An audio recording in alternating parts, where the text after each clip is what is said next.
The creators of this podcast would like to acknowledge the traditional owners of the land on which it is recorded. Aboriginal and Torres Strait Islander people are the first storytellers of this land. We pay respect to their elders, past, present and emerging, as well as any Indigenous people who may be listening today. This podcast is a TOFOP production. Head to tofop.com for more. The following episode of TOFOP is rated MA for mature audiences. It may contain sexual references, time travel references, allegations of bin misconduct, and mild coarse language. TOFOP advises that this episode is not suitable for anyone under the age of 15 or anyone who thinks a comedy conversation between two old mates sounds like a terrible idea for a show. Minors must be accompanied by a parent or guardian. This is John Deek speaking.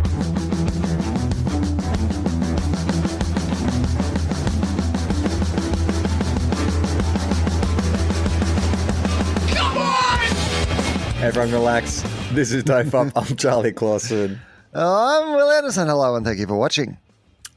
We are back. We are back with our part. Well, for you guys, it's a month later. For us, it's week 2 of our mega banking recording of episodes. And I just clarify that point because I need to pick up a story from last week, which for you, dear listener, will be a month ago. So is the TOFOP time dilation working for everyone? Right. Does everyone understand what's going on? So it's a month for you guys. It's a week for us because we're traveling at the speed of light. This is good though. This is some real Breaking Bad shit, flash forwards, flashbacks, inconsistent timeline. We might get nominated for some awards next year. So a month ago, people might remember that I was having an issue with a magpie that was swooping me in. And so the problems have continued. Each time I've tried to cycle to the gym, this fucking magpie has By the way, and actually that technically does not need to be a month ago because we have to have an episode go up this week. Yeah. So and there is no reason that we have to do the episodes that we recorded last week up this week. This could be part 2 of the Magpie saga. This could be the next week. This could be this week's episode is what I'm saying. Does that make sense? Yeah, it's not time sensitive though, this anecdote I'm about to tell. And I'm just wondering if there was anything that is time sensitive. What if in the time that we've talked about it, the Queen Magpie has died and all other news is shut down as we mourn the ruler of all magpies? Well, we were corrected during the week as well. I kept referring to the magpie as a she because I assumed it was a mother magpie protecting her young. Sexist, because you're an incel. Yeah. If you've got trouble in your life, it is a woman. It's clearly a woman causing me all these issues. All women are trying to peck at my eyes, constantly trying to steal shiny things. Women. Yes, an amateur. Someone was. I can't remember who the person was, but they were quite. It was quite an aggressive magpie enthusiast. Correction. Well, it was just I think they said an ornithologist. Is that someone who loves birds? An ornithologist? Yeah, I think that's right. Or is that a foot doctor? I don't know. I think of the Gary Larson. Isn't there a Gary Larson joke about is it orthonologist? No, that's prosthetics. Orthonologist. Well, this is where we need podcast mic. What do I call a bird? If I just type in bird expert, I think that's probably the way to go at it rather than trying to guess the word and work backwards. Yeah. Oh, you're right. It's ornithologist. I thought it was ornithologist, but it's an ornithologist. Yeah, so I hope that's cleared it up for everybody. Anyway, so they're saying that it's not a female bird. Is that what they're saying? It's a male bird. Yeah, male bird. So why? What's the explanation behind that? How do they know? Jesus Christ. We're off to a bad start. I don't know. They just said all their tweet was FFS, as in for fuck's sake, TOFOP. It's male magpies who swoop. They seemed genuinely for fuck's sake. You annoyed. Can't give us an sake. Shut up. If you can't give us an FFS on whether it's male or female magpies that swoop. Because guess what I'm not doing as a magpie swooping towards my head? Doing a little genital check. I think that would be absolutely inappropriate. How the fuck would I know if it was male magpies or female magpies? I didn't need to. I mean, when this magpie this week swooped so low, he dragged his what do they call it? The cloaca over my face. Yeah. Over your it was face. that close. So I had a good close up look at his cloaca. You've heard of turkey slapping. He magpie slapped you. Yeah. Okay. So why do magpies swoop? This is from the Australian Museum. Okay. Okay. The Australian Museum? Yeah, Okay. the Australian Museum. Why do magpies swoop? Magpies swoop in spring, and they swoop on intruders, including humans. It's during spring. So, firstly, I've got great idea for the next season of Big Brother. When the intruders come in, release the magpies. Put them in that little waiting room on Big Brother, and then just release 100 magpies. Well, you'll have to do it between August and November because that is peak swooping time. Yes. Okay. So, all right. It doesn't say anything about male or female here. It just says during this time they will defend their nests and their chicks, but also defend the surrounding territory. Male adults are using their body language, beak clapping, whooshing above your head and screeching. That all checks out with me.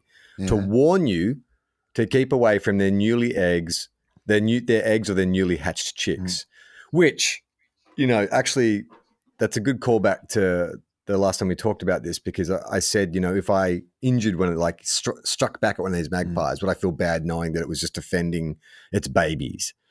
Yeah, and I think that you would have to raise its babies as your own. You just have to say to our owner, you have a new brother and sister now. They look a little bit different to you, but don't bring that up. And don't, obviously ride your bike with shiny things near them in the spring because there might be trouble if you're fighting with your brother and sister. And I would like you to, Alicia Silverstone style, then you can chew up your new baby's food and feed them in the mouth. And start doing that to Iona as well. I mean, I think it's only fair. I think Iona would want to be fed like that if the other two are being fed like that. Okay. So just say these magpies, they do. Just say there's 4 of them they're on me at all times. So, they're either on me at all times or they're I beckon them and they land on my shoulders. So they're always in my scenario, you raise them and then you they work for you. You control them. Yeah. Yeah. So am I allowed to take them on aircraft as a support animal? Because I could argue that, look, these birds have never known any other way. If I was to suddenly separate, it's incredibly cruel and distressing for the birds. Well, but the way you've put that isn't that they're your support animal. The way you've put that is that you're their support animal. You're saying that it's the magpies that need you, not you that needs the magpies. Okay, let me rephrase that. I'm talking to the board of sorry, the airline board. Sir, if I could have my time again. What I mean to say is I have become like a father to these magpies, and I would find it incredibly distressing. My anxiety would go through the roof. If I was separated for some reason, if I had to put them in a cage, it's just not the way they've been raised. Could you make an exception in this case? Well, in my experience, airlines are incredibly understanding if you're feeling a little anxious on a plane flight for any reason. So I think you'd be fine. No, I think so. I mean, in America, definitely. Yeah. Because there's all sorts of animals on planes in America as support animals. I don't know if in Australia they would be that. I think you'd have to fill in some paperwork to take 4 magpies on board. But if they were trained magpies, if they were in your control, they weren't just going to be and where are the other 2? No, they've got 4, 2 on each shoulder. 2. Oh, you mean 4? Yeah. So 2. Yeah. I mean, are your shoulders, I guess your shoulders are big enough that you could have 2 full magpies on each shoulder. Oh, I didn't imagine they're fully grown just Look yet. at your flex. I thought I've just been doing traps. I think they would be, I think they're not fully, I mean, magpies aren't that big. I could easily look at that. They're 2 magpie carrying shoulders if I've ever seen them. I reckon comfortably on a plane, if I was going to sit next to you, I want you to book a separate seat. Oh, yeah, fair enough. If you're going to have 4 magpies on your shoulder, you can't just sit next to somebody with 4 magpies on your shoulder. I reckon 1 magpie. Okay. If you were on a plane and you said, I need 1 support bird, I'm going to take 1 magpie on, it'll sit on my shoulder like a parrot or when you've seen someone, it won't fly around. Of all the animals, it's nonplussed by flying. Not impressive or scary to it in any way. It flies as a regular occurrence. That dog might freak out. Yeah. It's not meant to be 10,000 feet in the air. But you know what, mate? I'm born for this shit. So he will be absolutely fine. We'll sit on my shoulder the entire way. I think people would be fine with that. Okay, so you've got the aisle seat. I've got the window seat. There's a seat between us. And you sit down at first and you're like, okay, unusual, but look, clearly either this guy is their support human or they are his support animals. I'm not going to ask any questions. We give each other cursory nod. We're both wearing masks. You don't even realize it's me. It actually is me and you, but we don't recognize each other because we're wearing masks. We'll take the superhero principle. Well, first thing I would be doing is actually messaging you going, hey, remember that time we talked about the guy with the magpie on his shoulder on TOFOP? Well, you would not believe what has just happened, but I am literally sitting next to a dude with a magpie on his shoulder. You send that message and my phone pings and we still don't click. We're sitting next to each other. Does it? No, you look at it and then like push erase, put it back in your pocket as I sit there crying a solitary tear into my mask. So you sit there and you're cool with it, right? But then the food trolley comes around and I get some like nuts and chips. And then as you're trying to enjoy like your glass of orange juice or something, you notice me chewing up the food and then regurgitate it. And I know how you fucking hate that shit. Like you don't have a strong gag reflex. What do? You see me, like you remember that video of that lady on that plane in America and she was breastfeeding? She was breastfeeding a cat or something crazy. Was it a squirrel or some shit? She was doing something, breastfeeding something that shouldn't be breastfed by a human. So you see that. Do you attendant? Do you speak to me? What do you do? Are you breastfeeding this magpie? No, I'm just regurgitating. You are just, but are you actually regurgitating or are you just chewing up the food in your mouth and then spitting it back out? Chewing it up and spitting it out. Like I'm fine with that. Really? That's not gonna freak me out. No. If you were vomiting, no, that to me is like what it looks like for everyone who feeds a baby. Really? It is absolutely no different to me. Like when see, parents don't kind of get this, but feeding a baby is like gross. That's all that is. It's like it's gross. Like you push stuff into their mouth, they just like hold it in their mouth and then just like let it fall out of their mouth unless their parent grabs the top of their head and their jaw and mashes it all together. Like it's fine. Like I can. You see that on planes all the time. You see people doing stuff like that, so I'm fine with that. That's old school. You're not meant to feed your kids anymore. That's old school parenting technique. You don't actually do the spoon the airplane. You actually let them feed themselves. It's the most hair-raising part of being a parent is when your child moves to solids, and it's this. It's called, I can't remember, something weaning.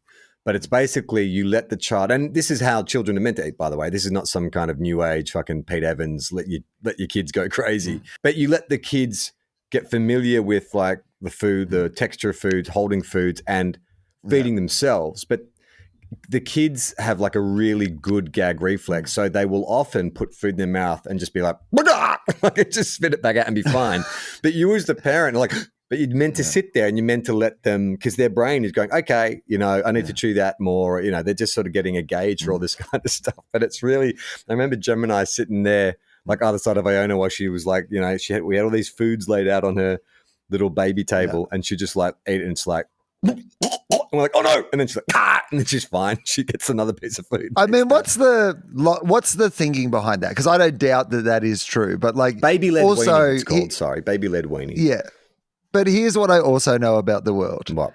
People worked out eating. Like everyone eats. Yeah. Do you know what I mean? Like, so the old way of here comes the aeroplane can't have been working that badly because human beings have flourished, and to flourish, they need to be able to eat. So what is the philosophy behind it? Like, what's it meant to lead? What's the better outcome that it's meant to lead to rather than here comes the aeroplane? They let less food. Is it a 9/11 thing? No. After 9/11, did they have to stop doing here comes the aeroplane because it was culturally insensitive? It's like sleep training as well. It's all about creating independence because your child, if you are forcing the child to eat, it's not developing motor skills of like picking the food up. It's also you're not gradually exposing them to like handling different foods where they might be allergens and stuff, so they can acclimatize to them more slowly.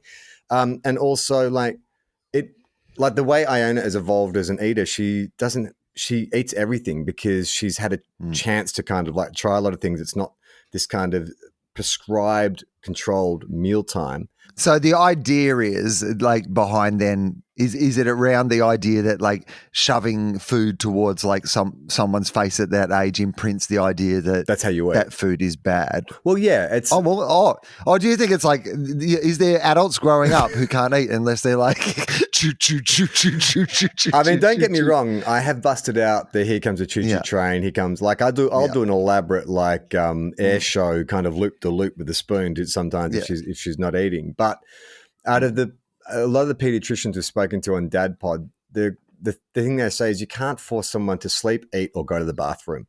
And as a parent, they're the three things you try and force most often because they're like, go to fucking sleep, you need to eat, and you need to wee, go wee. But you can't actually force anyone to do these things. So the idea, I think, is like, will you give them the initiative? They're going to be less likely to hold on or not or have a food aversion or all this kind of stuff. And I'd say like Iona is a pretty good eater now, but she does graze. She's not like a mealtime.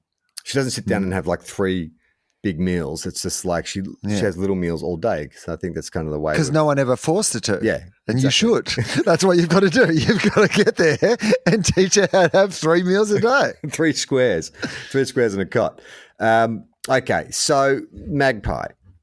I said to you when we first discussed this that my greatest fear, Will, is that I'm going to end up on a brown cardigan video. Yeah. So I was riding home on Wednesday and this fucking magpie, and they were vicious this time. They're up their game. They're now actually, before it used to be just clicking. Well, they've heard you talking shit about them. Yeah. Like, was it after the podcast came out? Is there a chance the word has got around? Yeah, it was the West Byron Magpie Massive. I've come to fucking sort shit out. No, so they're actually tapping at my helmet now. That didn't used to happen. They used to just like snap their beaks and flap their wings, but now I'm getting little pecks on the helmet. So it was a particularly violent attack this time, and I'm doing my get off, rack off, get out of here, bugger off, like that, swinging my arm. And then I feel a vehicle pulling up alongside me, and I turn to my right, and 3 tradies in a ute with their mobile phones out filming. Oh no. And laughing. I feel like this is a brown cardigan setup. Like I feel like they've heard that it's your worst nightmare, and then some tradies have heard that and just gone, well, hang on. Where is this road? We can work this out from the details he's provided. I think we can work out where this is. We'll take in a couple of spare magpies that we've been raising as our own children, and we will release them, and then we'll have like, I imagine they weren't the only tradies driving that road. I reckon there was probably about 8 to no, but I think for this specific purpose, they had recruited 8 to 10 tradies, right, who were doing a constant loop up and down the road, just ready to film at any stage when this happened. So, do you think that they got footage of you? Do you think there is a chance you will turn up on Brown Cardigan? Well, I haven't seen it. It's been 4 days, and I have checked every day, and I haven't seen every myself. day. I haven't seen myself yet. And I imagine, like, Brown Cardigan is a very popular Instagram page, and I imagine they get many submissions. I'm hoping that my reaction was not humiliating enough. Like, it wasn't like I was wobbling or nothing else funny happened. It was just me swiping at a magpie. And But what if you're recognizable? Like, because I mean, that adds some value to it. It'd be pretty funny to see the guy from Home and Away. Home and Away. Look at Home and Away, dickhead can't handle magpie. You know what I mean? Like, look at this. Look at this dickhead. I don't think, maybe actually. I was going to say I didn't really look like, I didn't have my Home and Away face on, but I had just shaved because I had a little bit more of a beard on Home and Away. So I don't know. Yeah. Maybe. But I think also like I had the helmet on, I had like a jacket on. I'm in exercise gear. You know, you see people out of context. I'm not famous enough that you would immediately pick that. I think what would happen is you'd sort of send it and then someone in the comments would be like, I think that's the dude from, McLeod's Daughters or whatever. Right. But it hasn't turned up yet. So I'm just assuming that it was because it wasn't funny enough. That's good footage though, because you used to ride a motorbike on McLeod's Daughters, That's right? Yeah. Your character used to ride a motorbike because you weren't very good at riding a horse, so they put you on a motorbike. So now what I'm seeing is one of those videos where it's side-by-side video footage. So one of it's like you on a motorbike in McLeod's Daughters kind of rocking up, and the other one's you on a push bike with magpies becking your helmet and you swearing at them. And it's like compare the pair is what I'm imagining. I mean, what do you feel ethically about filming someone being attacked by a magpie? Like, are you for it? Like, I mean, you're in public, man. You're in public. Anything's fair game if you're I in guess public. everything gets filmed these days, right? Like as soon as something good or bad happens, the cameras come out.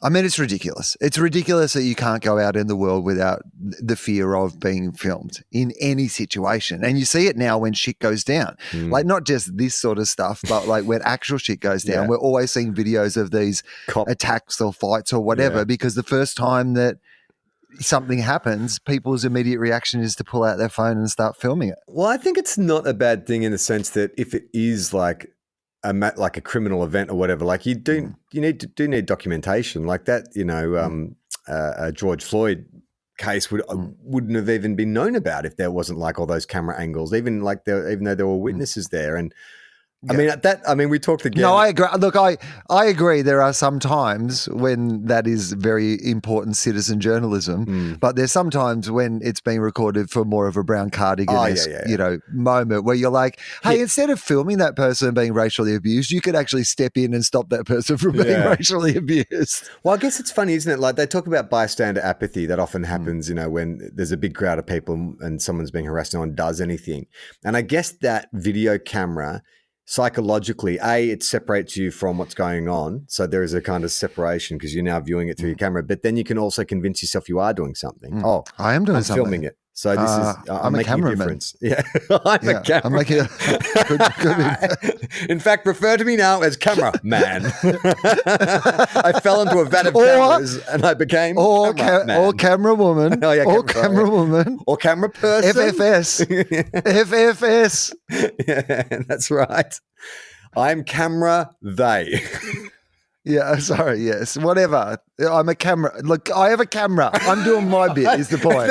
Everyone on the train is like, mate, what are you doing? The assault's over. You're still there. Why are you going through this? You're still yelling out about pronouns. Like, what's wrong with you? We. Oh, damn it.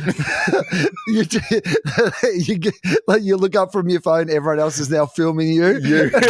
And then you're on Brown Cardigan. Freaks out about pronouns while trying to film attack. Look at this pronoun Pratt. That's the hashtag. Pronoun pratfalls hashtag. Now, Will, we've been putting the call out for the Forgotten Project where we ask people to message in, with stories and things that they feel like we've never completed. So I've also been going through the mailbag and coming across emails that I either just forgot to open or intended to read and just forgot. And one in particular I feel quite bad about because... What I loved is the idea of the Forgotten Project. For people who don't understand that reference, there is a really popular podcast called The Remembering Project with Hamish and Andy where they go back and actually, play clips from their radio show and then speak around them, right? Yeah, it's like director's commentary. And we thought the TOFOP version of that would be for us to just like talk about things that we'd forgotten about or never finished. And in doing this, we've actually discovered a whole bunch of things that we had forgotten about. So it is very much a TOFOP turducken of us going into this. But yes, this is the Forgotten Project. This is the Forgotten Project. And so I've come across like quite a few emails that I forgot to read, and one in particular was when we did our you did your I'm an Individual in the form of Rage Against the Machine, and we put the call out to listeners saying, hey, if anyone wants to do a cover version of that. And then the band Girl in the UK sent in such a blistering rendition that we were so enamored with, we made it our new theme song. But did you know, Will, there was another track that was sent in by a listener? Are you serious? There was another track, and this is from Felix. He says, hi, guys. After listening to last week's episode, this is August of 2020, by the way, I took it upon myself to record my own version of Jacko's I'm an Individual in the style of Rage Against the Machine, which I have attached. If you decide to include it in the pod, the only copyright issue would be the lyrics, as all the music is original. Clearly you're not bothered by that. It's now our theme music. Please excuse the general audio quality of the song. In TOFOP fashion, I was under-equipped and experienced many technical mishaps along the way. Hope you enjoy my best Zach Della Rocca impression, Felix. So, I'd like to debut Felix's I'm an Individual. Now, you've heard this, right? I've listened to the first 30 seconds, yes. Yeah. Okay. So I feel like okay. I've got a lot of questions, but I will wait for those questions. I think. Okay. Well, we can pause the song at any ask. time. So when you want to pause it, Yes. just say Okay. pause, and we'll pause it. So All right. How long does it go for? 3.5 minutes. Okay. Yep. All right. Okay. All right. Okay. So there's a bit. He's just plugging his guitar in.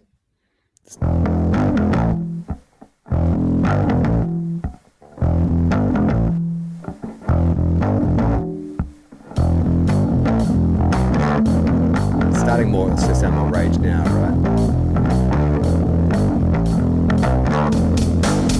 Okay. Pause. Can we pause?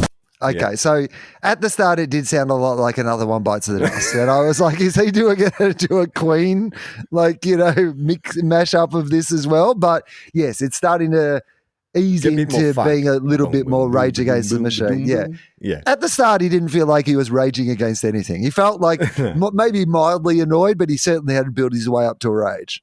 All right. Should we continue? Yes, continue.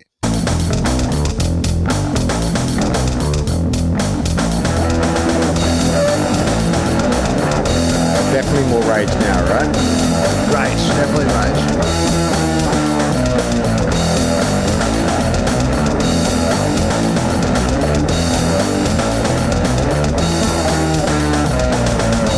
Just before we get to the lyrics, Yeah. what is, I know we maybe talked about this, but what is Rage's genre? Is it funk? Because it's very funk. That bass, is very funk. Are they funk new metal? Are they funk metal, funk heavy funk rock? Rap rock? I don't know what style of music is Rage Against the Machine is what I'm gonna, because they are a bit hard to define in that regard, aren't they? Well, so it's Red Hot Chili Peppers, you'd say a rock, but with funk and funk influence, right? They They're all definitely very are. bass heavy. And so, so Rage have a bit of funk, but it's heavier rock and with rap. Yeah, and well, the internet have an idea about what they believe the genre of music is. This is from Britannica.com, so the website for Encyclopedia Britannica. So let's see what they suggest Rage Against the Machine is. So they say the genres. So they say many genres. 1, 2, 3, 4, 5, 6, 7. So they have 7 genres that they think that. Okay. So we're going to cross off funk. Let me guess. You've already suggested funk. You've already suggested rap. So let's cross rap off. So rap and funk are both gone already. What else? Metal? Metal is on the list. So let's cross off metal. Yes. Are there subcategories of those broader categories like new metal? No. One of them's you might have even said, but it didn't count. It's probably the biggest sort of widest genre you would describe them Hard as being. rock. Well, rock. So Hard rock. Oh, just rock. Yeah. Okay. So far we have rap, metal, rock, funk. It's like they just went into a record store, looked at all the categories on the shelves and we'll do that. That's our band. Okay, so actually there's only one more left because it turns out they've mentioned metal twice. So, Well, that's how metal they are. They're right, double metal. Exactly. Wikipedia referred to this band as this final one that you haven't guessed yet is a bit of a Political? No, it's a kind of it's a sort of a very big genre. So it's a type of rock. It is a category of rock that encompasses a very wide range of bands, including Rage Against the Machine. Alternative. Alternative, yes. So they are. I agree with all those categories. An alternative rock band, I believe. Do you reckon there's any other band that fits all those categories? Yes. I can't think of who they are off the top of my head, but yes. Linkin Park? Linkin Park, I know probably. Linkin Park are a lot more, they're not funk though, they're more new metal. Red Hot Chili Peppers? Not really I metal. wouldn't really put them in the same category. No. Yeah. All right, should we keep going with Felix's song? Yes. Someday you might see me on the street. My crystal clear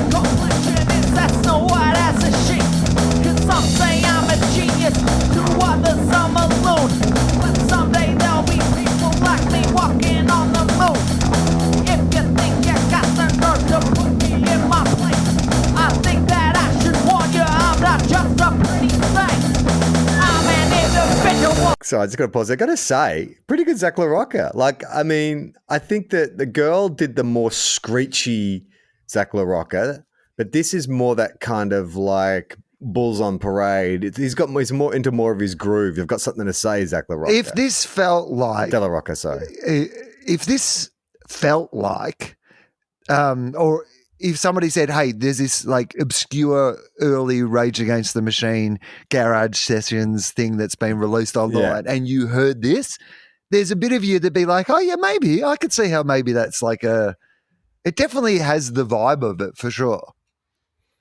Let's just hear how he hits the chorus. You can't fool me, and it's a fucking visual. You can't fool me, a genuine original. You can't fool me, I'm keeping open mind, cause I'm thinking all the time. I've a basic sense of rhythm and a chronic sense of rhyme. Okay, hang on. Can we just like, so here's what I will say. Once again, I am going back to the original idea that this is a good idea. Like these lyrics do suit this style of music.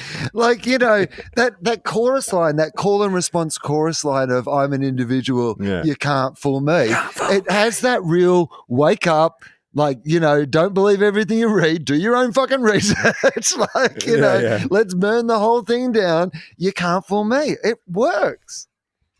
100% works. Like, I think that's the.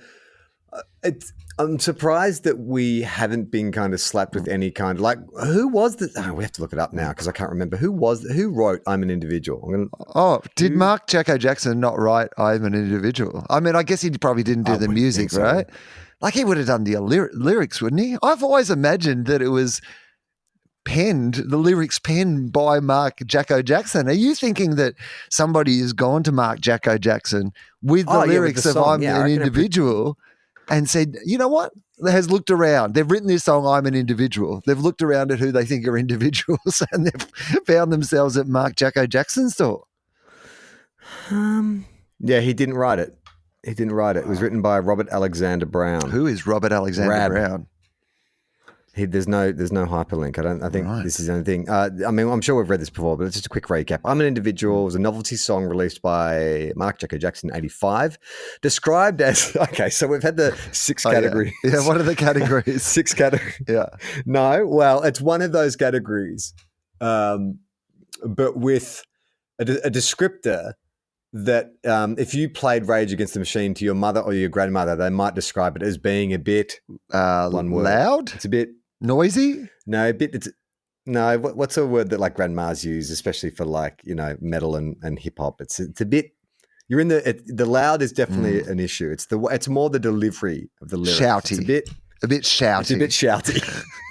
Described as shouty rap. But that's not, I mean, isn't it all, well, not all rap, but that's like the Beastie Boys was shouty rap. Absolutely. Like that's a style of rap. I don't think there's shouty rap. I mean, I reckon there's pretty shouty rap. Like, I think that shouty rap is like, hang on, let's see what comes out. Yeah, but that's yeah. Yeah, but they're saying in inverted commas described as shouty rap as if it's unique to Jacko. What I'm saying is, I don't think it is that unique. No, is it? Absolutely no. There's like the internet is filled with articles, which I will not click on because we'll get too distracted, about the shoutiest rappers in the world. There's like on the first page there was like 25 lists of the shoutiest rappers, top 10 shoutiest rappers. Who's the loudest rapper? So like, there's definitely shouty rappers. Okay, this is just a little bit of trivia about I'm an Individual, which maybe we didn't talk about the first time. But fellow Australian rules footballer Warwick Capper is reputed to have recorded his single "I Only Take What's Mine" as a result of the success of "I'm an Individual." And in the music video for "I Only Take What's Mine," it includes footage of Capper throwing darts at a picture of Jackson. So, unbeknownst to those two guys in 1985, they were having a beef. They were having a rap beef. A hip hop beef. Like, fastest way to sell records is to like just find a rival rapper and start a beef. Well, it was, East Coast v East Coast, I guess. But no, it was a rival of the cities. East Coast versus South Coast. Jacko, I was going to say, Jacko's in Melbourne, right? Jacko Victoria. And then Kappa's up in like Sydney and then Brisbane. So, it's... Yeah. And Kappa played for the Bloods, so Crips and Bloods. Yes, it's true. So, I mean, it's more like Cats and Bloods because he played for Geelong. Do you think that the famous gang, the Bloods, ever get any of the Sydney Swans players over to explain the Bloods culture to them? You know, do they ever get Brett Kirk in for a little speech? All these hardcore gangbangers, you just get like Brett Kirk over there just saying, look, it's really about, when it's your turn to go, you go. You just put your head over the ball. Yo, is there a no dickheads policy? Absolutely. You get the Bloods culture.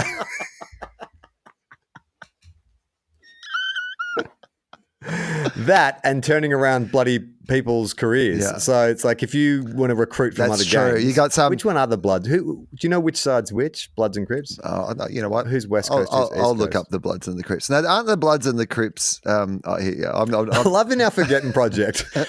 We're going to forget to get the rest of our mail. Yeah. Okay. So here we go. All right. The Bloods and the Crips. I'm just going to play, as a matter of courtesy. I'm just going to turn the volume down. I'm just going to play the rest of Felix's track, but quietly while you look it up. So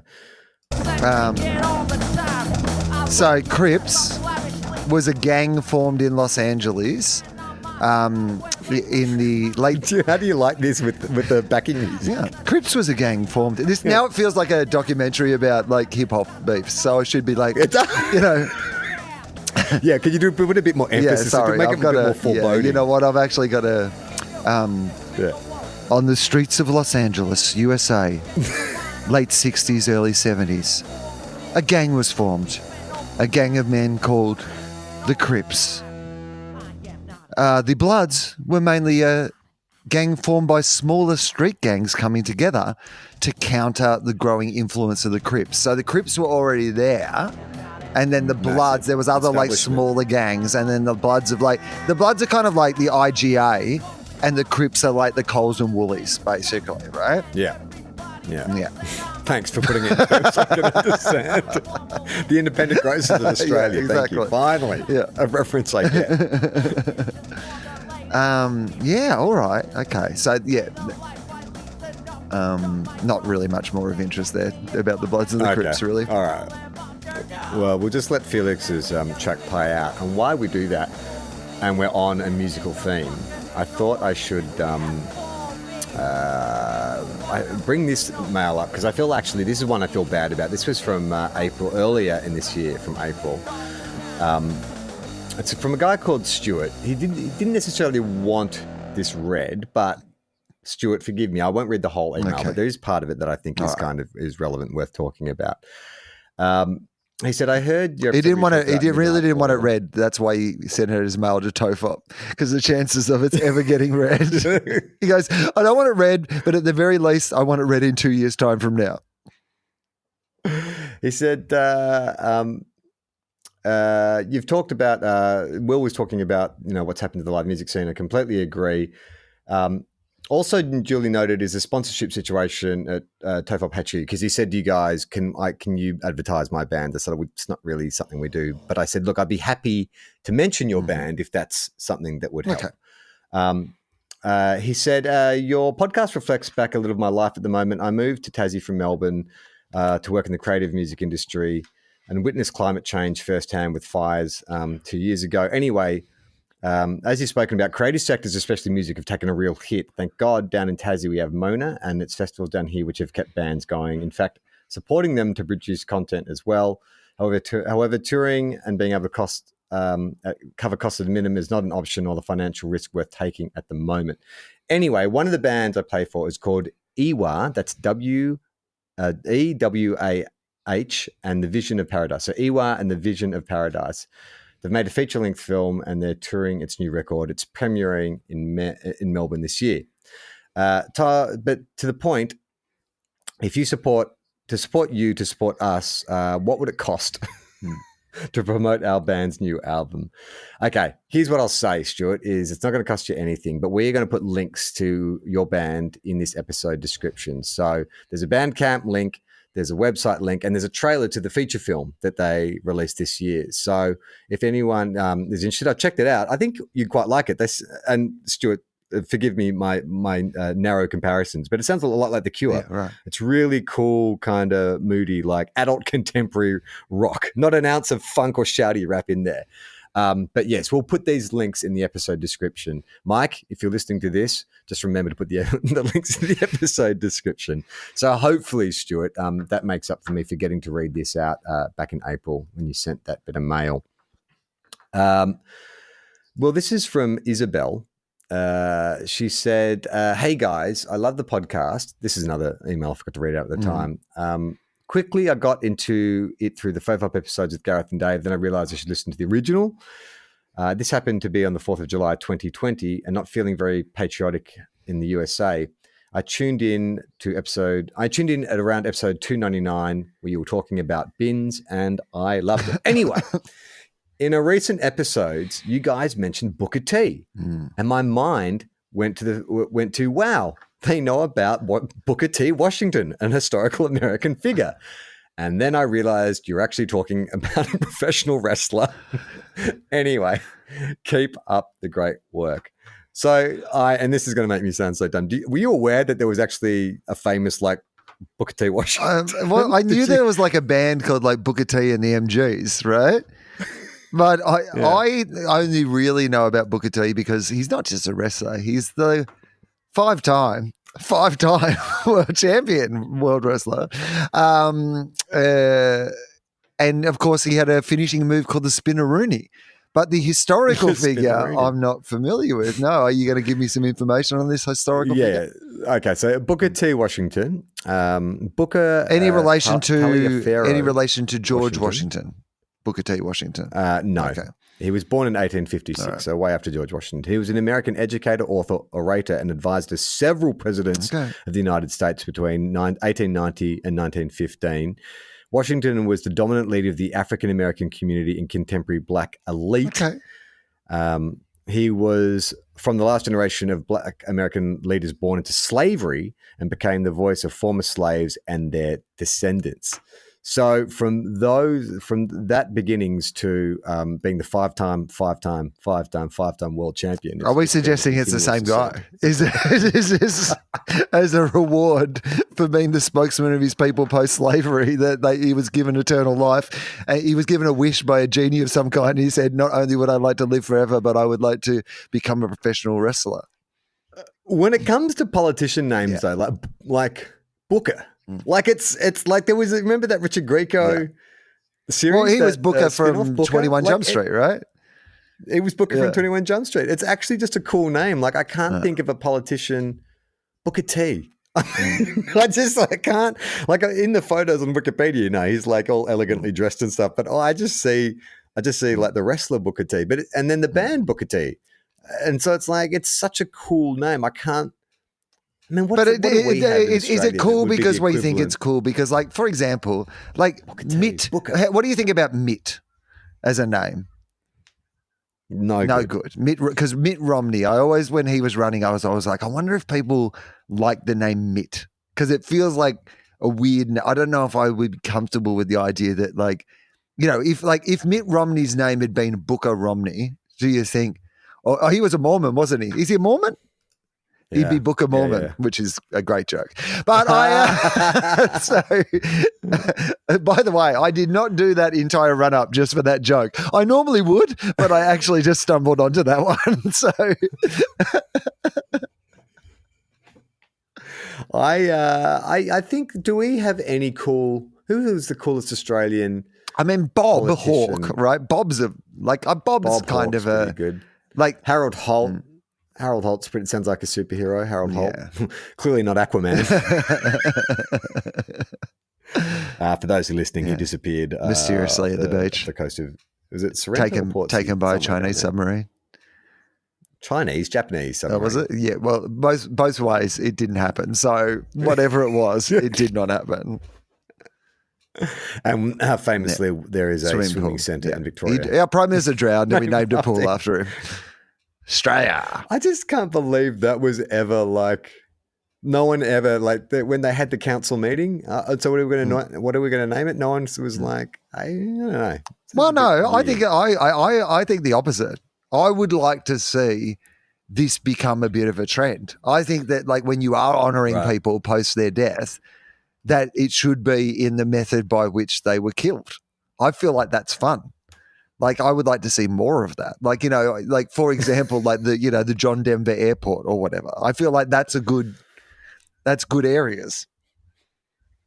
Yeah, I guess so. Like what else would there be? We're going to get on at John Denver and we're going to get off at Big Bopper. So we'll see you there. I mean, is it like having an Amy Winehouse rehab center? Yeah. Well, no, isn't it like an Amy Winehouse bar, right? It'd be like an Amy, like, the Amy. Yeah, right, drink yourself to death. Like a wine bar. The Amy Winehouse. That would be, I think. This is another email we forgot to read. It's from Dean. This is from October 2021. Hey guys, your lamentations about Jay-Z's label suing the little guy for naming rights made me think of a similar story, just on a way more petty scale. A few years ago, a friend of mine changed his name profile on Facebook to Clark R. Ubber. So Clark Rubber. Yeah, cool. Clark R. Ubber. Not Booker T. No. Clark Ubber. Clark R. Ubber. As a bit of fun, only to be swamped with aggressive messages from rubber supply giant Clark Rubber. I always thought they were, I even thought they were Clark's Rubber. Anyway, like. That's what I thought. Asking them to change it. After a lot of back and forth of my mate claiming it was his actual name. My name is Clark R. Ubber, from a long line of Ubbers. My father was an Ubber, and his father was an Ubber. It all culminated in a cease and desist from the company's lawyers, claiming that he aimed to profit off the name, which he did not. And he had to change it as he was not interested in being sued for the low stakes gag. The bastards could not even see the funny side. Love your work. Keep talking, you gorgeous boys. No, Dean, you're the gorgeous one.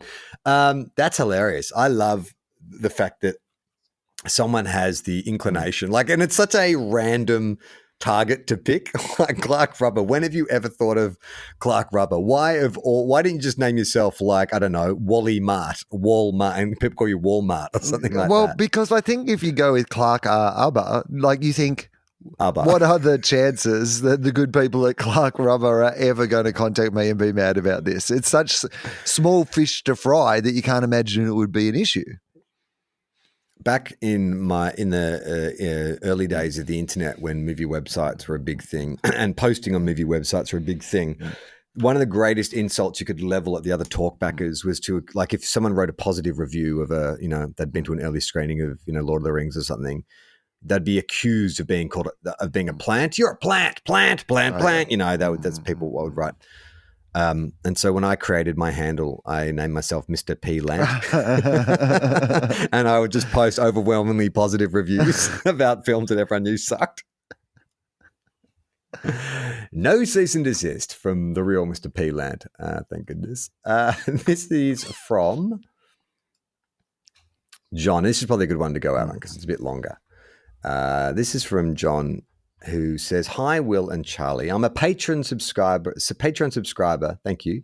Worth noting, if you want to support the show, the best way to do that is at patreon.com/TOFOP. Heaps of bonus content on there. Pretty soon, new episode of Quantum Cop will be coming.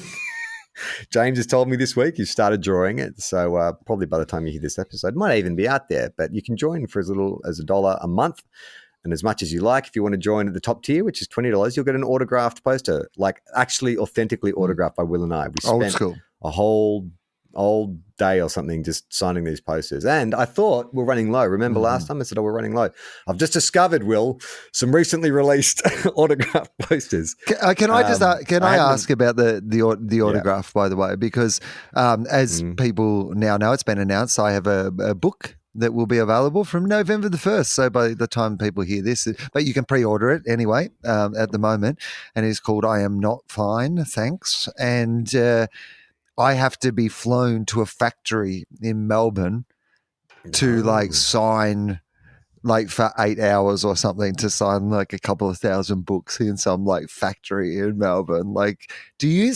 But what if it's like Willy Wonka's book factory? Like, Everything's made of books. Putting books. It's like I can read everything here. I can read this as well. I've never read so much in my life. I can't stop reading. They take me into rooms. They're like, just don't read anything on the roof in here. Oh yeah, okay. We'll be with you in a minute. You lose. You get nothing. Do you think that people expect more than just a signature on? So if I'm going to be signing like 1,000 books or a couple thousand books, is it okay for me to just sign my signature, or do I have to write a message as well?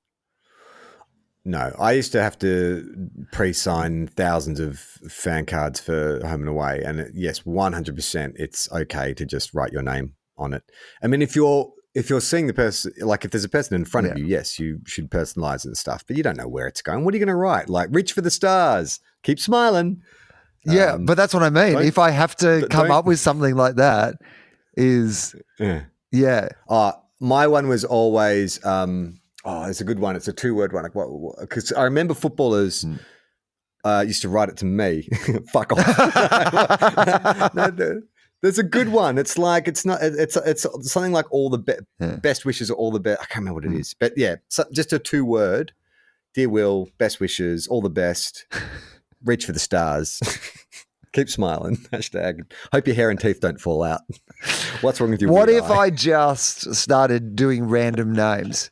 So if I'm just like Greg and then just sign it, Belinda, imagine if you got sign it it. right. Like it's great fun for the person who just like walks into a bookshop, opens it up, and you get it wrong more often than you get it right. But just law of averages, at some stage, if I'm just like I pick some common names, so I go with like a Charlie, I go with like a Greg, John, Amanda, just kind of standard, and then like throw in the occasional Booker.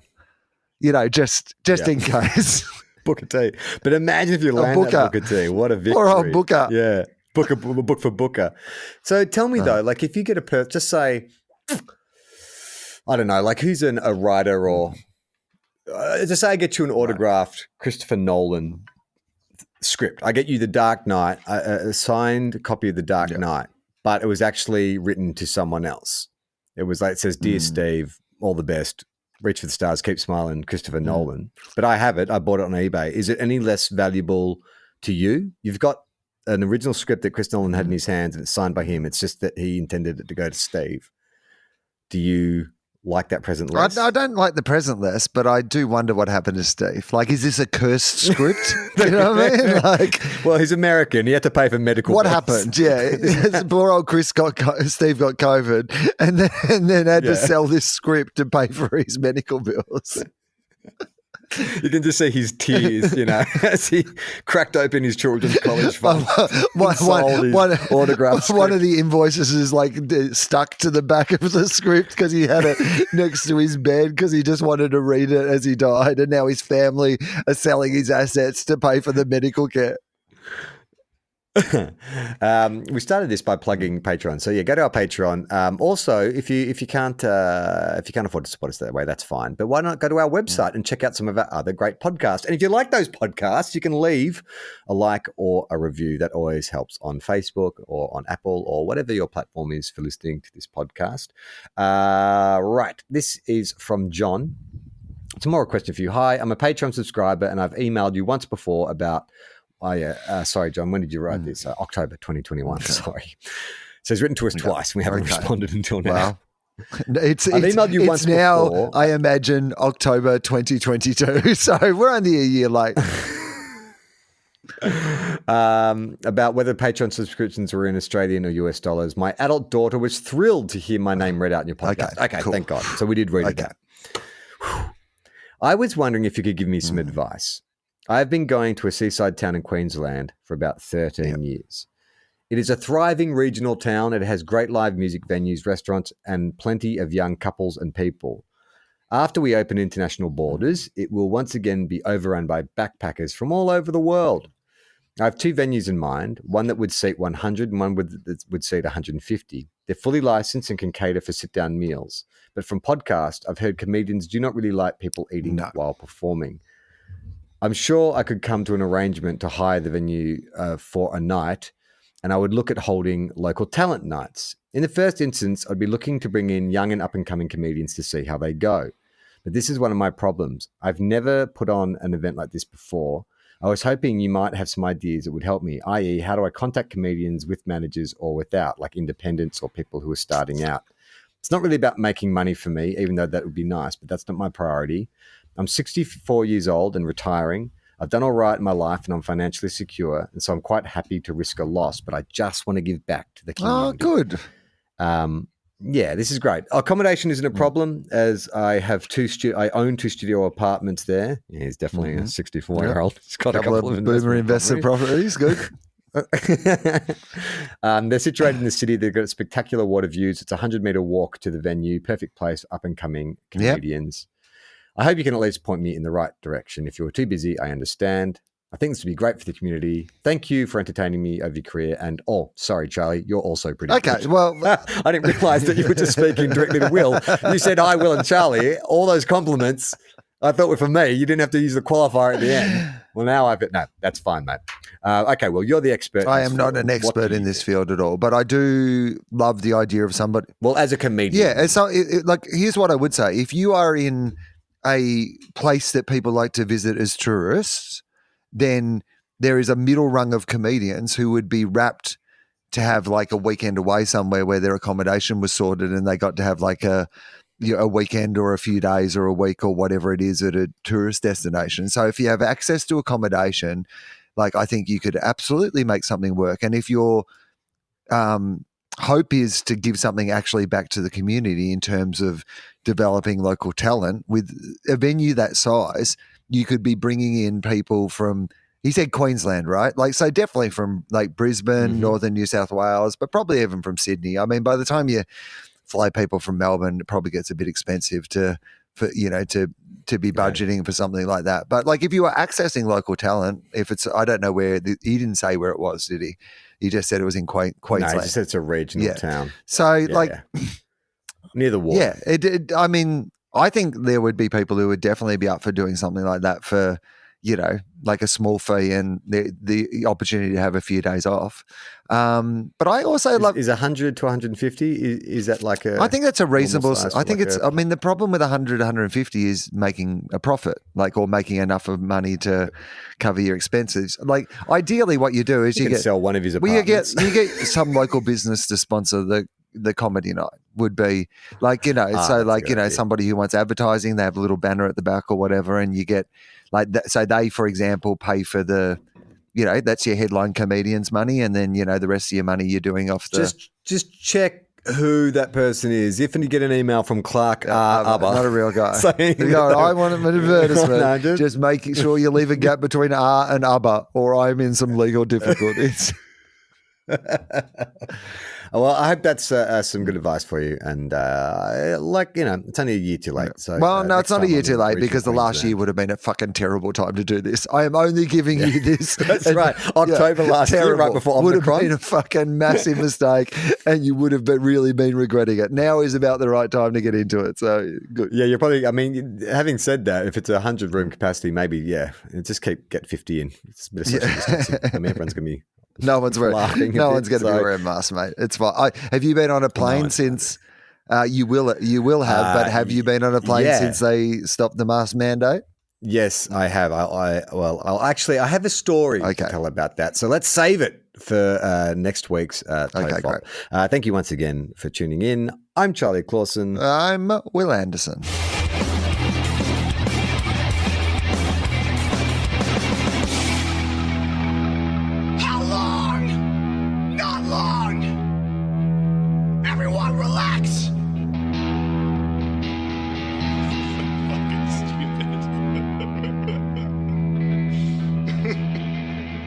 This podcast is a TOFOP production. Head to tofop.com for more. Cool things for cool people.